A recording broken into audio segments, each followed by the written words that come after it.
నా ప్రియమైన శిష్యులారా, మీ జీవితంలోని ప్రతి క్షణం నా దృష్టిలో విలువైనదే. రేపటి గురించి అధికంగా ఆలోచిస్తూ ఈ రోజు ఇచ్చిన ఆశీర్వాదాన్ని కోల్పోవద్దు. మీరు చేసే ప్రతి పనిలో ప్రేమను, సత్యాన్ని నిలుపుకోండి. మీ మార్గాలు కఠినంగా అనిపించినా నేను మిమ్మల్ని విడిచిపెట్టను. ఈ రోజును విశ్వాసంతో జీవించడం ద్వారా నా చిత్తాన్ని నెరవేర్చండి.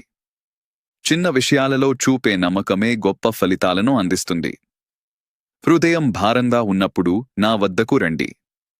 నిశ్శబ్దంలో కూడా నేను మీతో మాట్లాడుతూనే ఉంటాను. ఇతరులకు సహాయం చేయడం ద్వారా మీరు నన్నే సేవిస్తున్నారు. సమయాన్ని జ్ఞానంతో వినియోగించండి. ప్రతిరోజు దేవుడు ఇచ్చిన వరమని గుర్తుంచుకోండి. భయము, ఆందోళన మీపై అధికారం పొందనివ్వకండి. విశ్వాసంతో ముందుకు సాగండి. మీ జీవితం నా కృపకు సాక్ష్యంగా